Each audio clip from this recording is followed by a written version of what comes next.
Hello there and welcome to the Break the Bias series of Time to Shine. This is your host Ruxar Sayed and our special guest today is Mr. Najeeb Mulla.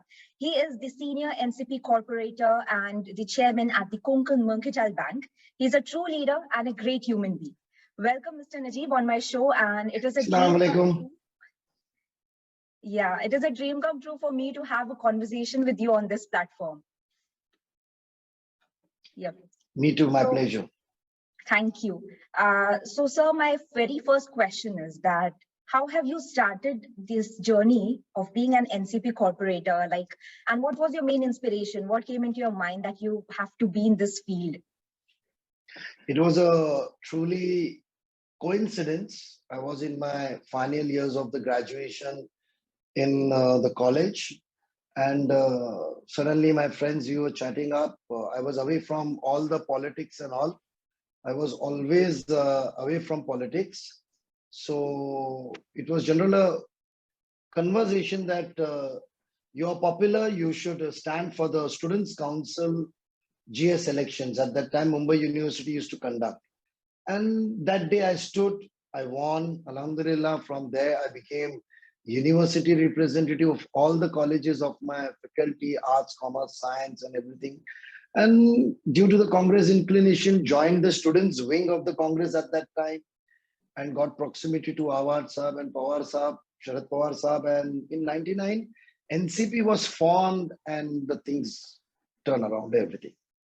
That's wonderful. So that's the way I started, came into the politics. And when I was the GS, so helping people, the students in a different way, organizing social programs, picnics, many things which never happened in the college.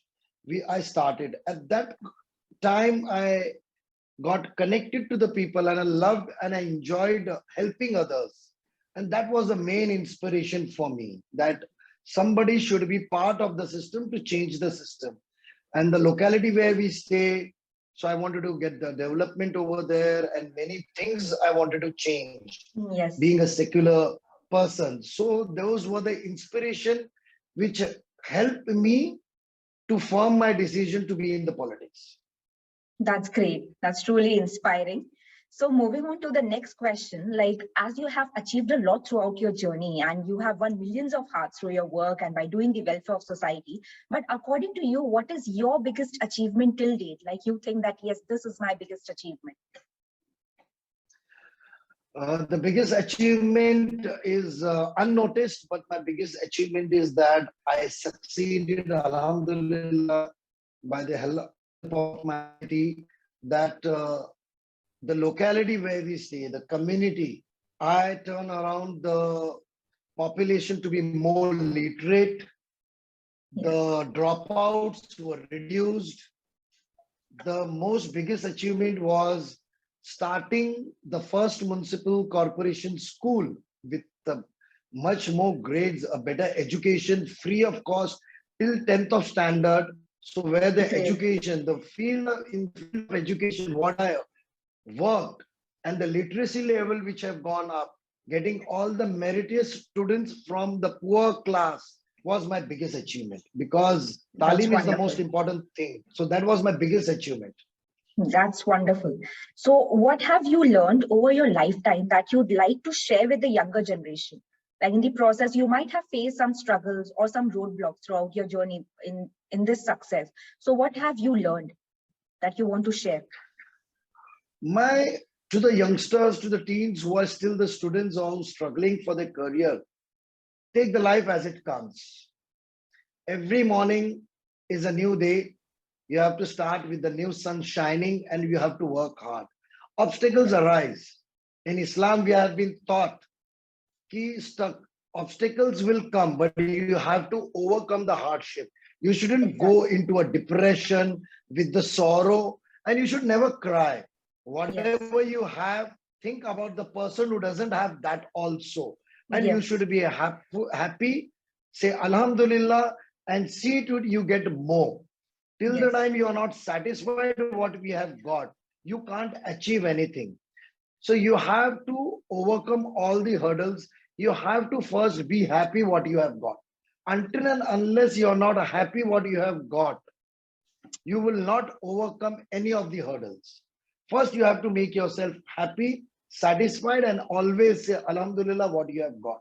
I've got many obstacles, fighting the elections, Yes. working for the community in one of the first fanatic city of the Yes. Maharashtra in the urbanization, but got established over there, convince the people, Yeah. make them secular, get them into your thinking process. They should respect each other religion, and we worked hard. So obstacles comes, political obstacles come.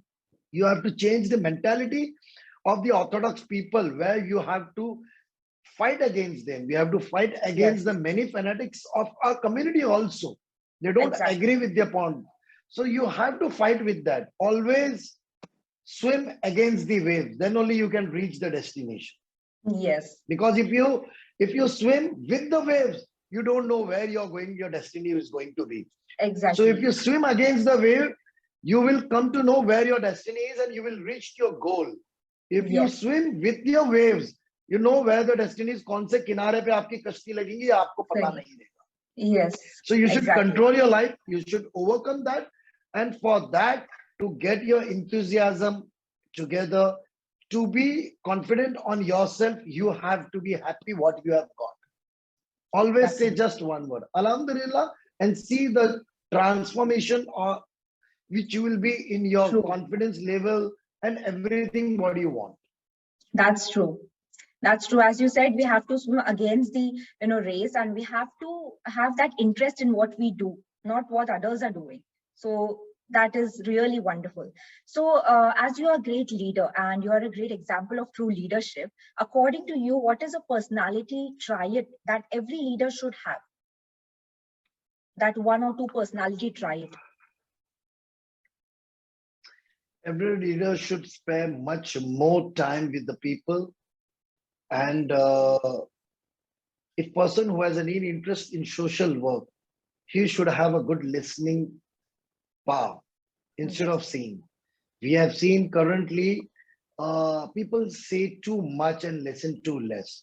Until and unless you interact with the commoners should have that much of confidence ki, okay, we can go any given moment of time at his doorstep and we can express our work, our sorrow, our displeasure, whatever it may be. Then only a true leader can really achieve the social and give the justice to the social work which they want to do. So one of the Yes. main traits is that he should be a good listener. Until and unless we doesn't know to the listen to the people, you will always be in what you assume. So better to listen to them and then you assume what should be done. One is the point is that, and second, the most point is that the art of giving. It's not living, giving. You should always the downtrodden whenever you give, never to show off, never to go on things who take it. Yes. Because when you look into the eyes of the people, you get ki, okay, I help them a lot, and that's not acceptable. In Yeah. social work, the leaders which we give, so many now there is a trend. It is given not by the leaders, it is given by the team or the social platform what we go. The leaders is that ki we have to fight for it.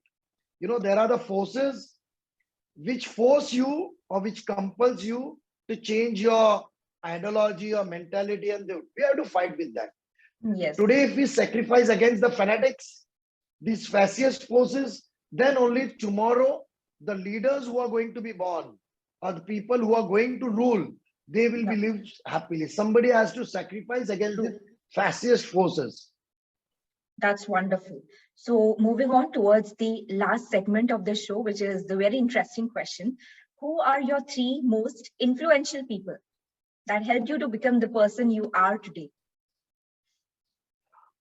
Politically, all are political person, and the three person who has helped me a lot in all the auras I roam around in my personality, in my banking, public interaction, doing the work.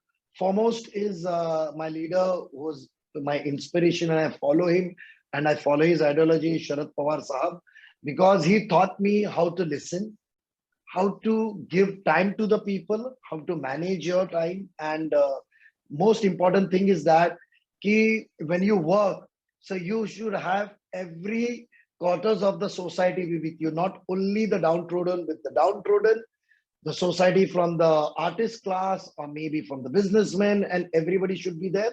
And you should devote a particular day, every day, a particular time where anybody can come and hop and meet you.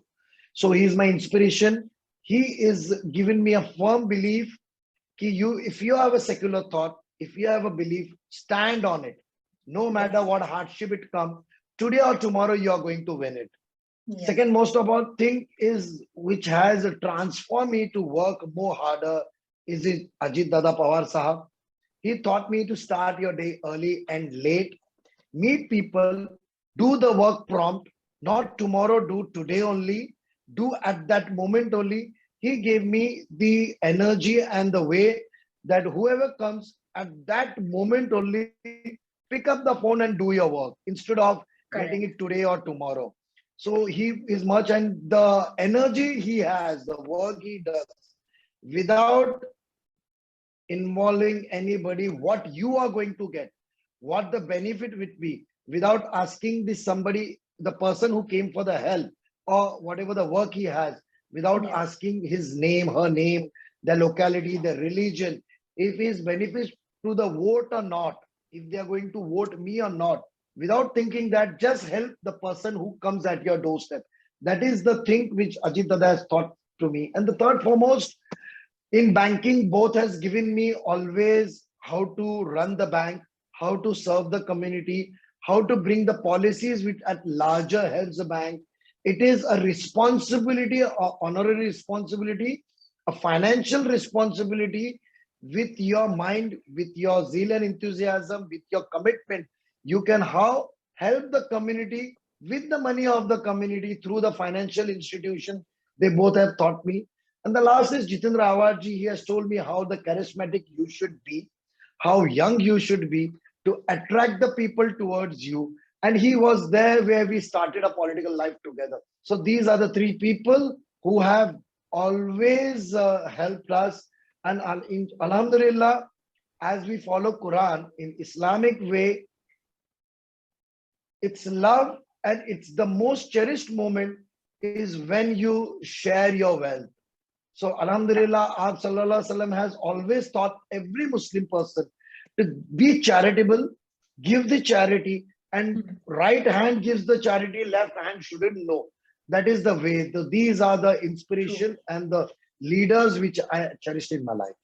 That's really great. We always need a mentor and a role model with whom we can get inspired and learn a lot of things. So I hope this session will help millions of people to get inspired and to start their journey by doing hard work, by helping people, by doing charities. So thank you once again, Mr. Najeeb Mullah, for joining today's show Thank and you, making Rukhsar. this. Nice to speak with you. Thank you so much. And it was great to have a conversation with you. I hope our viewers will have